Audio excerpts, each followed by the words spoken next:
तालिबान जिसका अफगानिस्तान ते कब्जा हो चुका है, जो एक कट्टरपंथी विचारधारा वाला संगठन है।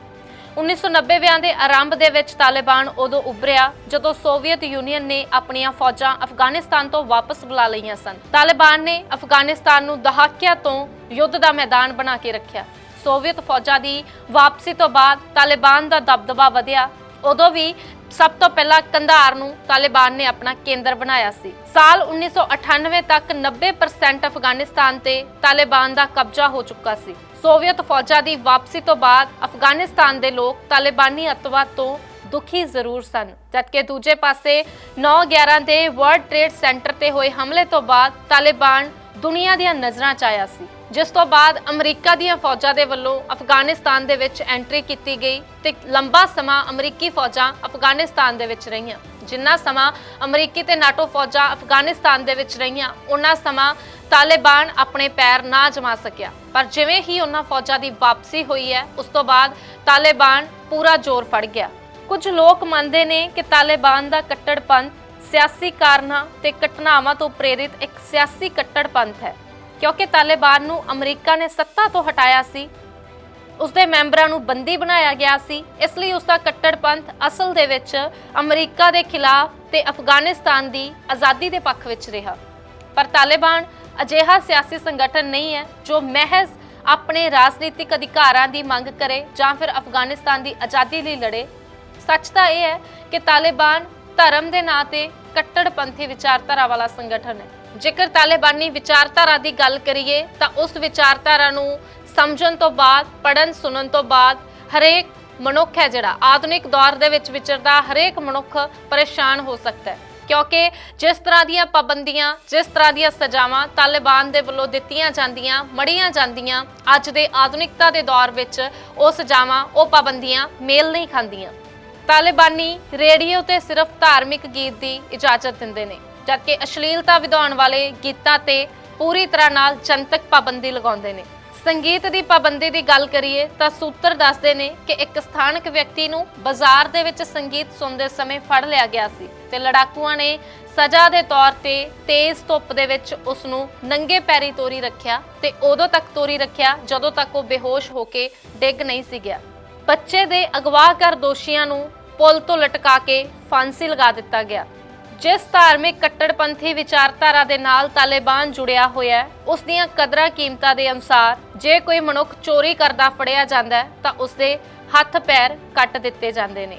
ਜੇ ਕੋਈ ਵਿਅਕਤੀ ਬਿਨਾਂ ਵਿਆਹ ਤੋਂ ਸਰੀਰਕ ਸੰਬੰਧ ਬਣਾਉਂਦਾ ਹੈ ਤਾਂ ਉਸ ਨੂੰ 100 ਕੋੜਿਆਂ ਦੀ ਸਜ਼ਾ ਦਿੱਤੀ ਜਾਂਦੀ ਹੈ ਤੇ ਜੇ ਕੋਈ ਵਿਆਹਿਆ ਵਿਅਕਤੀ ਅਜਿਹਾ ਕਰਦਾ ਹੈ ਤਾਂ ਉਸ ਨੂੰ ਪੱਥਰ ਮਾਰ-ਮਾਰ ਕੇ ਮਾਰ ਦਿੱਤਾ ਜਾਂਦਾ ਹੈ। ਇਹ ਸਜ਼ਾਵਾਂ ਆਧੁਨਿਕ ਯੁੱਗ ਦੇ ਨਾਲ ਮੇਲ ਨਹੀਂ ਖਾਂਦੀਆਂ।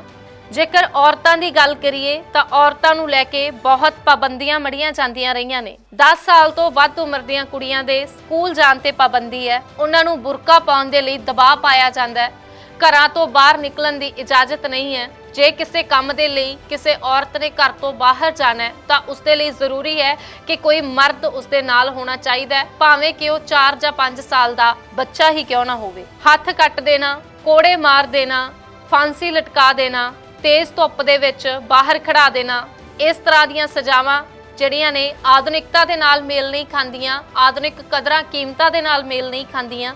ਕੁਝ ਦੇਸ਼ ਇਸ ਨੂੰ ਗੈਰ ਮਨੁੱਖੀ ਰਵੱਈਆ ਵੀ ਕਹਿੰਦੇ ਨੇ, ਅਣਮਨੁੱਖੀ ਵਤੀਰਾ ਕਹਿੰਦੇ ਨੇ ਤਾਲਿਬਾਨ ਦਾ, ਤੇ ਇਹ ਕਹਿੰਦੇ ਨੇ ਕਿ ਅਜਿਹੀਆਂ ਸਜ਼ਾਵਾਂ ਦੇ ਨਾਲ ਮਨੁੱਖੀ ਅਧਿਕਾਰਾਂ ਦਾ ਉਲੰਘਣ ਹੁੰਦਾ ਹੈ। ਜਦਕਿ ਦੂਜੇ ਪਾਸੇ ਤਾਲਿਬਾਨ ਦਾ ਇਹ ਕਹਿਣਾ ਹੈ ਕਿ ਉਹ ਪਵਿੱਤਰ ਇਸਲਾਮ ਧਰਮ ਤੇ ਆਧਾਰਿਤ ਮਹਿਲਾ ਅਧਿਕਾਰਾਂ ਤੇ ਯਕੀਨ ਰੱਖਦੇ ਨੇ। ਤਾਲਿਬਾਨੀ ਆਧੁਨਿਕ ਵਿਚਾਰਾਂ ਨੂੰ, ਸਮਾਜਿਕ ਬਦਲਾਵ ਨੂੰ, ਜੋ ਵੀ ਵਿਸ਼ਵ ਪੱਧਰ ਤੇ ਬਦਲਾਅ ਹੋ ਰਹੇ ਨੇ, ਉਹਨਾਂ ਬਦਲਾਵਾਂ ਨੂੰ ਪੱਛਮੀ ਸੱਭਿਅਤਾ ਦਾ ਅੰਗ ਮੰਨਦੇ ਨੇ। ਉਹ ਮੰਨਦੇ ਨੇ ਕਿ ਬੁਨਿਆਦੀ ਆਜ਼ਾਦੀ ਵਰਗੇ ਧਰਮ, ਉਪਾਸਨੀ ਵਿਚਾਰ, ਲਿੰਗਕ ਸਮਾਨਤਾ ਤੇ ਮਨੁੱਖੀ ਅਧਿਕਾਰ ਇਹ ਅਮਰੀਕਾ ਦੀ ਜੀਵਨ ਜਾਂਚ ਦਾ ਹਿੱਸਾ ਨੇ। ਤਾਲਿਬਾਨ ਇਹ ਮੰਨਦਾ ਹੈ ਕਿ ਅਫਗਾਨ ਦੇ ਲੋਕਾਂ ਦੇ ਲਈ, ਅਫਗਾਨਿਸਤਾਨੀ ਰਹਿਤਲ ਦੇ ਲਈ ਇਹਨਾਂ ਕਦਰਾਂ ਕੀਮਤਾਂ ਦਾ ਕੋਈ ਲੈਣ ਦੇਣ ਨਹੀਂ, ਜਿਸ ਦੇ ਕਾਰਨ ਸੂਤਰ ਇਹ ਵੀ ਦੱਸਦੇ ਨੇ ਕਿ ਬਾਜ਼ਾਰ ਦੇ ਵਿੱਚ ਇੱਕ ਲੜਕੀ ਨੂੰ ਇਸ ਲਈ ਮੌਤ ਦੇ ਘਾਟ ਉਤਾਰ ਦਿੱਤਾ ਗਿਆ ਸੀ ਤਾਲਿਬਾਨੀਆਂ ਦੇ ਵੱਲੋਂ ਕਿਉਂਕਿ ਉਸ ਦੇ ਵੱਲੋਂ ਪੱਛਮੀ ਪਹਿਰਾਵਾ ਪਾਇਆ ਹੋਇਆ ਸੀ। ਸੋ ਇਸ ਤਰ੍ਹਾਂ ਦੀਆਂ ਕੁਝ ਸਜ਼ਾਵਾਂ, ਇਸ ਤਰ੍ਹਾਂ ਦਾ ਰਵੱਈਆ ਤਾਲਿਬਾਨੀਆਂ ਦਾ ਅਫਗਾਨਿਸਤਾਨ ਦੇ ਲੋਕਾਂ ਦੇ ਪ੍ਰਤੀ ਰਿਹਾ ਹੈ, ਜਿਸ ਨੂੰ